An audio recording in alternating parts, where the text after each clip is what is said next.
You know that feeling, right? Yeah. You finally hit submit on your tax return. Big sigh of relief. Yeah, done for another year. Exactly.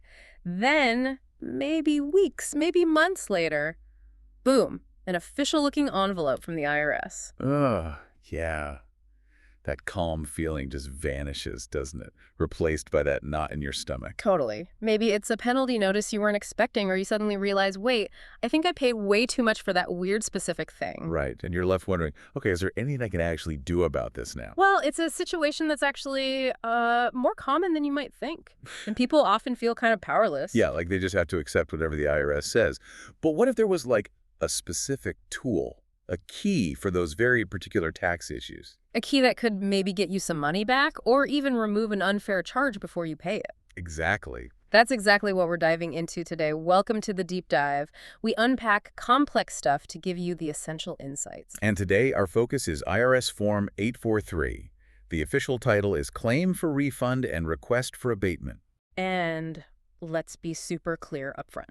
This is not your standard income tax form. Not at all. No, it's a very specific instrument. Think of it like a precision tool. Yeah, for very particular situations where you might be owed a refund, or you need an abatement, basically asking the IRS to cancel a charge for certain taxes, penalties, interest, or fees, Yeah. things that were maybe overpaid or, and this is key, incorrectly assessed. Right. And just to clarify, that difference again, a refund is when you've already paid and you want the money back. Got it. Abatement is when they've assessed something, like a penalty, but you haven't paid it yet, and you're saying, hey, I don't actually owe this, take it off my record. So preventing the payment versus reclaiming it makes sense. It's interesting, so many people know about Form 1040X for amending income tax return. Yeah, that one's pretty common. But Form 843, it operates in this whole different, often overlooked area of tax relief. It's really a specialized mechanism, strategic lever, kind of. Okay, and here's where we need to set expectations immediately. This is absolutely crucial for saving you time and, frankly, frustration. Yeah, listen up for this part. Form 843 is not for your general income tax refund. It's not for estate tax refunds, not for gift tax refunds, Nope. and it's not for amending income tax returns or employment tax returns you've already filed. Very important distinctions. We're going to really break down what it is for and maybe even more importantly, what it isn't for. We want to make sure you're using the right tool for the job. It's all about making sure you're pointed in the right direction. Exactly. This whole deep dive is about empowering you to protect your money, maybe find some specific tax savings you didn't know about. Our goal today is simple. Give you a crystal clear understanding of Form 843. By the end, you'll know its purpose, when to use it, when not to use it. Step by step on how to fill it out properly. Right. And specific scenarios where this form could genuinely put money back in your pocket or get an unfair assessment removed. It's more than just understanding a form, really. It's about understanding a tool for financial advocacy, making sure things are accurate. Okay, let's dive in. The core function. What's Form 843 really about? At its heart, it's specifically for claiming a refund or asking for an abatement of certain taxes, penalties, additions to tax, interest, and fees. Certain ones. Yeah, and it's not about your normal yearly filing. It's about reacting to something that's already happened. Like correcting an overpayment you made. Exactly. Or challenging an incorrect assessment that showed up. It's your main recourse when something's gone wrong or you've been charged something you really don't think you owe. That distinction feels important. Regular tax return is proactive reporting. Right. Annually. Oh. While Form 843 is fundamentally reactive, it's about disputing, correcting, reclaiming something already on the books. Okay. It's a way to fix errors, whether they were yours or, crucially, sometimes the IRS's, but only for very specific kinds of tax issues. Now, this next part is critical. This is where people can easily go wrong, waste time, use the wrong form. Yeah, the do not use list. Very important. Okay, first big one. Do not use Form 843 for general income tax refunds, or for estate tax or gift tax refunds or abatements. That's probably the most common mistake. If you overpaid your individual income tax or need to change something on your 1040, 1040SR, whatever, You need a different form? you almost certainly need Form 1040X. That's the amended U.S. individual income tax return. It's built specifically for correcting those individual income tax filings. Form 843 is for other stuff. Got it. And it's not just for individuals, right? Employers need to pay attention to. Absolutely. Employers cannot use Form 843 for refunds or abatements of things like FICA taxes, that's Social Security and Medicare, Right. or RRTA, which is Railroad Retirement Tax Act, or income tax withholding from employee wages. Or FUTA, the Federal Unemployment Tax Act. Correct. Those employer payroll taxes have their own correction system.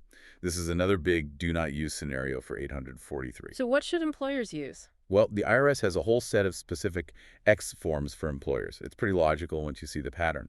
Okay. If you filed Form 941, the quarterly employer tax return, and found a mistake, maybe you miscalculated Social Security for a quarter, Uh-huh. you use Form 941X. That's the adjusted employer's quarterly federal tax return or claim for refund. Makes sense. Fix the 941 with the 941X. Exactly. And it's the same logic for other employer forms. Filed Form 943 for farm employees, use 943 DAX. Okay. Filed Form 944, the annual one for small employers, use 944 DAX, Form 945 for non-payroll withholding, use 945X. There's a clear pattern. Even for railroad employers using Form CT1, there's a Form CT1X. And if you're a household employer needing to fix Schedule H on your 1040, Pub 926 has specific instructions for that.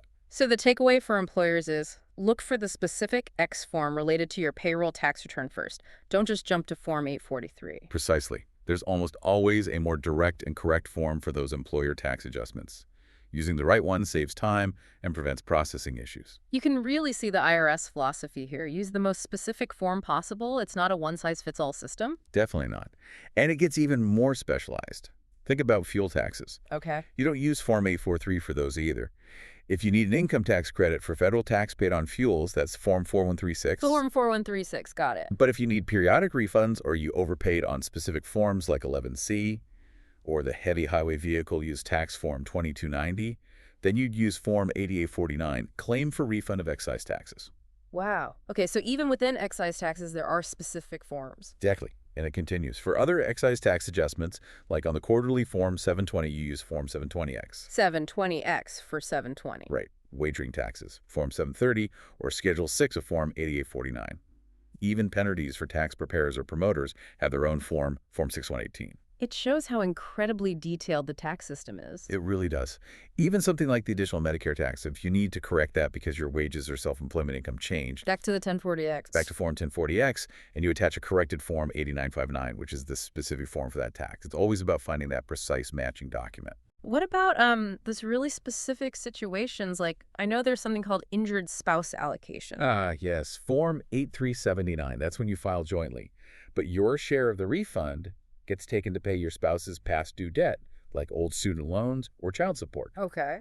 Form 8379 is how you try to get your portion of that joint refund back. It protects your share. Again, completely different purpose than Form 843. Okay, this is really helpful in ruling things out. What about trying to get a refund quickly, like for a lost carryback? Good question.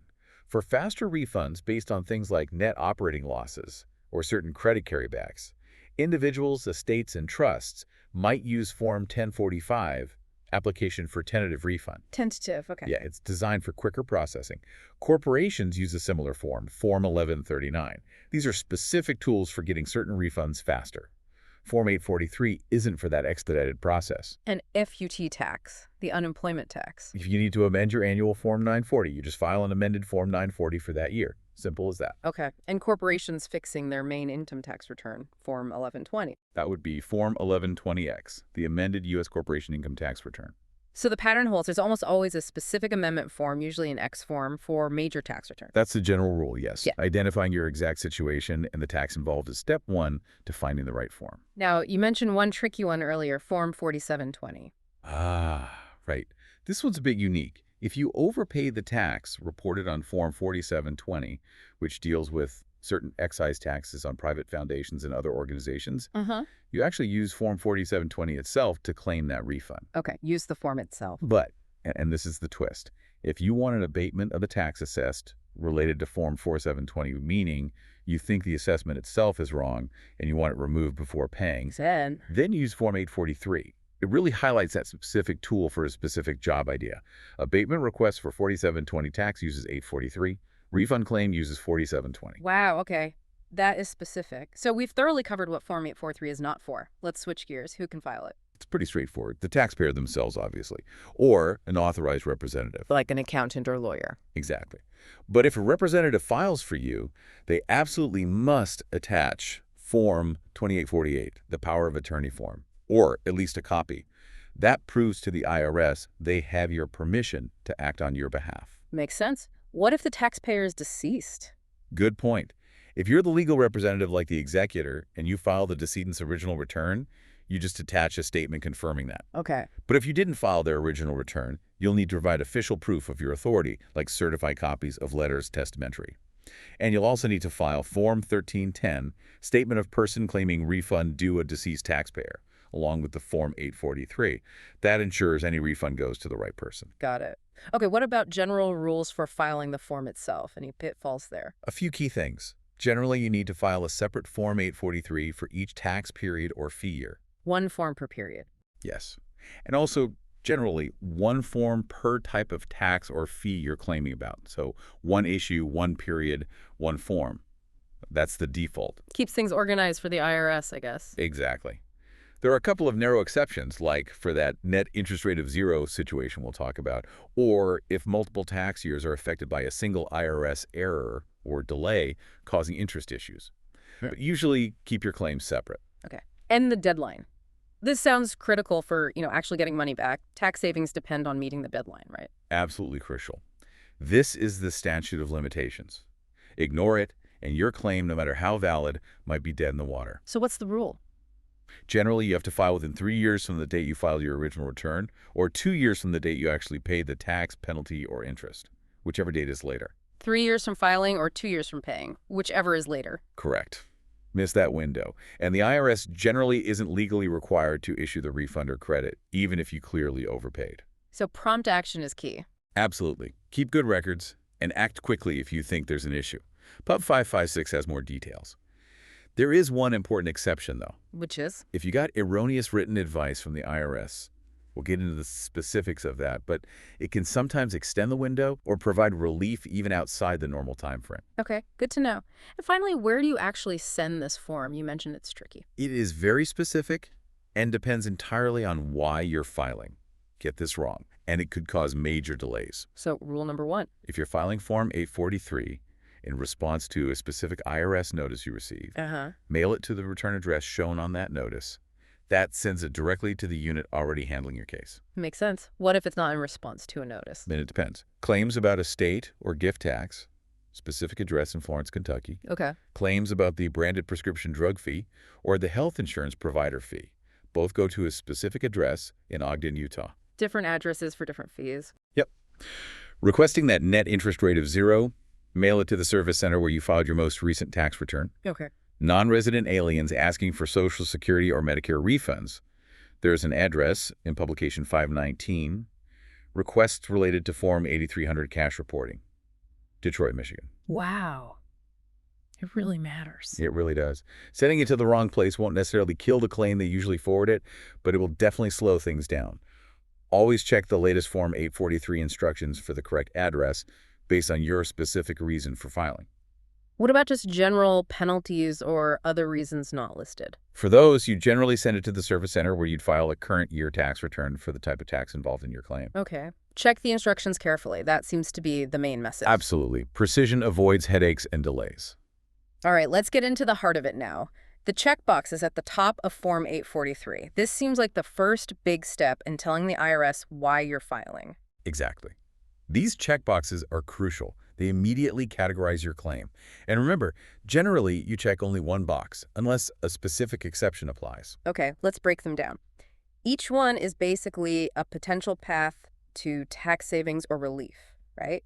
That's a good way to think about it. First one, abatement or refund of tax other than income, estate, or gift tax. This is the general bucket. Sort of the catch-all, yes. Yeah. For non-income taxes that don't fit a more specific box below. But remember, all those do not use rules still apply. Maybe certain excise taxes or fees. Got it. Next. Abatement or refund of tax that can't be claimed on any form except Form 843. So this is for the really obscure stuff. Exactly. When Form 843 is literally the only option, the last resort checkbox for unique situations. Okay, here's one that sounds really relevant for employees. Potential tax savings alert. Ah, Refund to employee of excess Social Security, Medicare, or RRTA tax withheld by any one employer, but only if your employer will not adjust the overcollection. yes, this is key for employees. If your employer took out too much FICA or RRTA tax, And they refuse to fix it. right, if they won't adjust it or refund it directly, then Form 843 is your route to get that money back from the IRS. What do you need to prove it?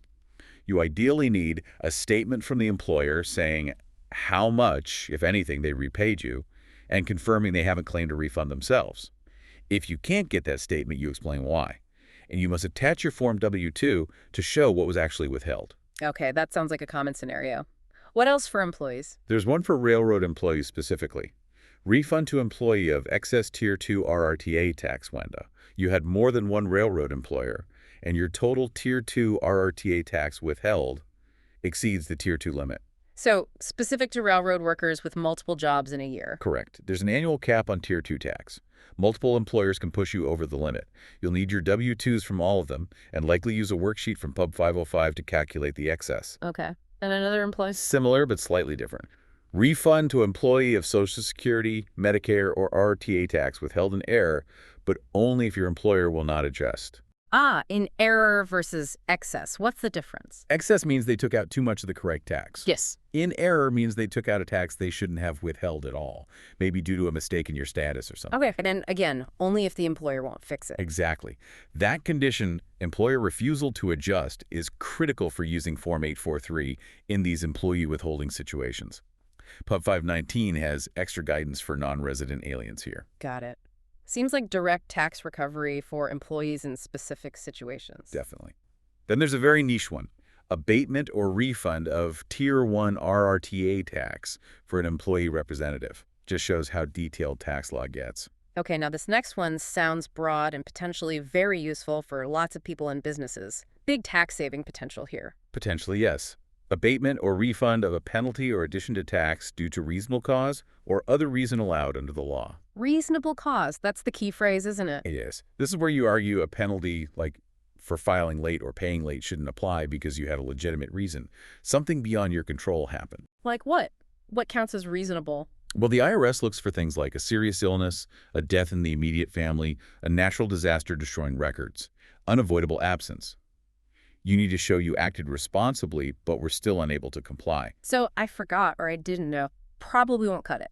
Rarely. The burden of proof is on you. You need to provide a detailed explanation, documentation if possible, like doctor's notes, etc. This checkbox also covers challenging the 20% penalty for erroneous claims if that claim itself was due to reasonable cause. Okay, important for fighting penalties. What about the trust fund recovery penalty? Ah, yes. Section 6672, there's a box for that. Abatement or refund of penalty imposed under Section 6672. This is the penalty against individuals personally responsible for not paying over payroll taxes withheld from employees. That sounds serious. It is. The IRS views that as trust money. To challenge this penalty using Form 843, you generally have to pay at least the portion of the penalty related to one employee's withheld taxes first, then file the claim. Okay. Then there are some really specific penalties. Right. Boxes for penalties related to incorrect appraisals, Right. Section 6695A, and misuse of dyed fuel, Section 675. Very niche, but crucial if they apply to you. Now, this one sounds powerful. What if the IRS messed up? This is a great one. Abatement or refund. Sure. Attributable to erroneous written advice by the IRS, Section 640R4F. Written advice. That's the key. Absolutely. It has to be written advice from the IRS, and it has to be in response to a specific written request you made. So getting things in writing from the IRS can be a lifesaver. It really can. If you rely on their incorrect written advice, requested properly, and get penalized for it, this is your path to relief. You have to show you relied reasonably, made the specific request, and gave them accurate info. You'll need to attach copies of your request, their bad advice, and the penalty notice. That's a fantastic tip. Always ask for complex advice in writing. What about interest caused by IRS delays? Not penalties, but interest. Yes, another significant tax-saving opportunity. Box for abatement or refund of interest due to IRS error or delay under Section 6404E. Okay, what kind of error or delay? It has to be an unreasonable error or delay in performing a managerial or ministerial act. Managerial. Ministerial. Can you break that down? Sure. A ministerial act is basically a procedural or mechanical step the IRS has to take when certain conditions are met, like processing paperwork they received. If they delay that without reason, that's ministerial. Okay. A managerial act involves judgment or decision-making, like a supervisor deciding to reassign your case, causing a delay, or if the IRS loses your records. And you can have caused the delay yourself. Right. You, the taxpayer, can have significantly contributed to the delay or error. And critically, this interest abatement only applies to certain taxes: income, generation skipping, estate, gift, and some excise taxes. It does not apply to employment taxes or certain other excise taxes. Good to know. Okay, another one about interest. Request for net interest rate of 0. What's that? This is under Reverend Proc 2026. It's for situations where, for the same taxpayer and the same period, you have both an underpayment of tax owing interest to the IRS and an overpayment where the IRS owes you interest. Ah, so you don't get charged high interest while earning low interest on the same money. Exactly.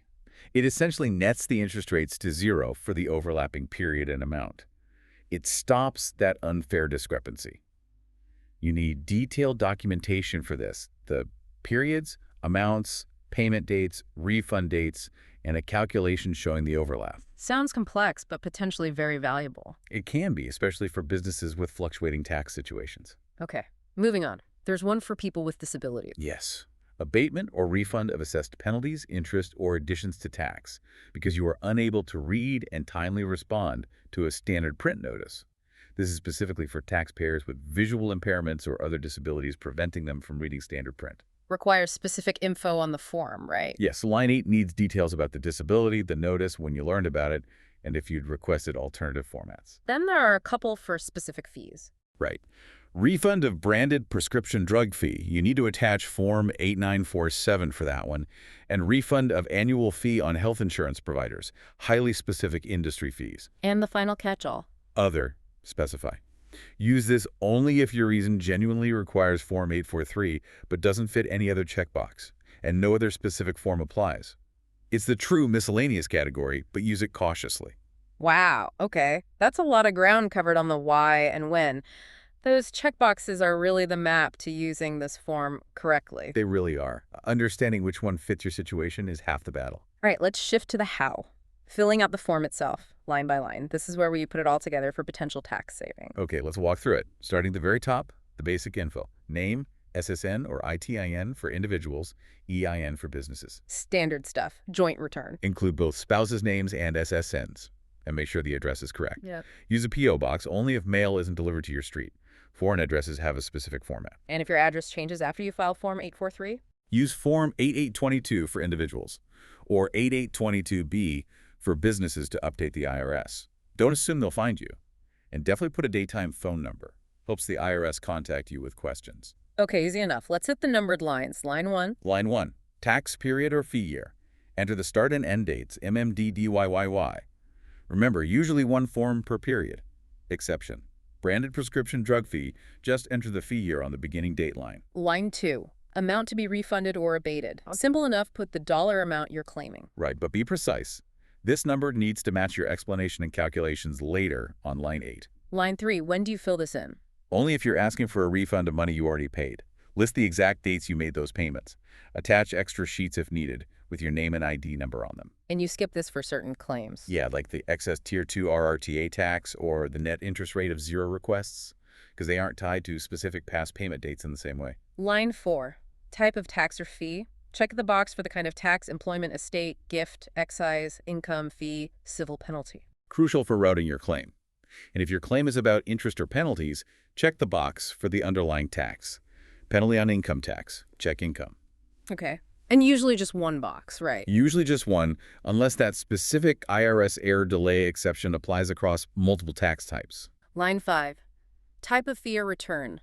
Similar idea, but more specific. Check the box for the actual form number your claim relates to: 706, 940, 941, 1040, 1120, etc. Right. Helps the IRS pinpoint the context.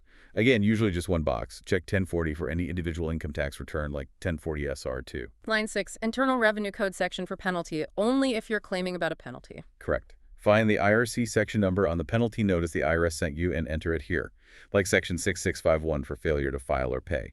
Skip this line for claims not involving penalties like the RRTA tax or net interest rate ones. Line 7. Reason for request. This seems like a summary of the checkboxes we discussed. It is.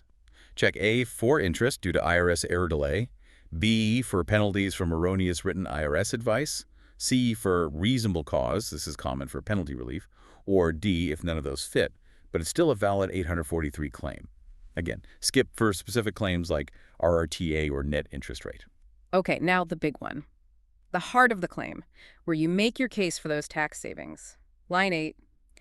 Explanation and computation. This is absolutely critical. You need to explain in detail why you think you deserve the refund or abatement. How did you calculate the amount on line 2? What are the facts? And attach proof. Yes. Attach supporting documents, evidence, calculations. Be thorough, be clear, be persuasive. A weak explanation won't fly. Remember to put your name and ID number on every single attached page. Let's revisit some specifics needed here, tying back to those tax saving scenarios. For taxpayers with visual impairments. On line 8, you need to state the nature of the disability, when you got the notice, when you actually learned what was in it, and if you'd previously asked the IRS for notices in an accessible format. Be specific. For that refund of excess Social Security or Medicare tax withheld by an employer who won't adjust. Attach that employer statement if you can get it, detailing any repayment and confirming they haven't claimed a refund. If no statement, explain why. An absolute must attach your W-2. Excess Tier 2 RRTA tax for railroad workers. Identify it clearly as excess Tier 2 RRTA on line 8. Show your detailed calculation of the overpayment and attach all relevant W-2s. For tax withheld in error, not just excess. Same evidence needed as for excess tax, employer statement or explanation, and the W-2 showing the erroneous withholding. Okay, for that powerful claim based on bad written advice from the IRS. Line 8 needs the story, but the attachments are key. You must include copies of 1. Your specific written request for advice, 2. The IRS's erroneous written advice to you, and 3. The IRS report showing the penalty related to that advice. No wiggle room here. What about interest abatement due to IRS error or delay? On line 8, state the tax type. When the IRS first notified you, the exact period you want interest abated for, the specific circumstances of the IRS error or delay, and crucially, why not abating it would be grossly unfair. For the net interest rate of 0 request. Line 8 needs meticulous detail. Tax periods of overpayment, underpayment, payment refund dates, the overlapping period and amount, supporting documents like exam reports, and your calculation showing how the interest should be netted under Section 6621A. Explain why multiple TINs should be treated as one taxpayer, if applicable.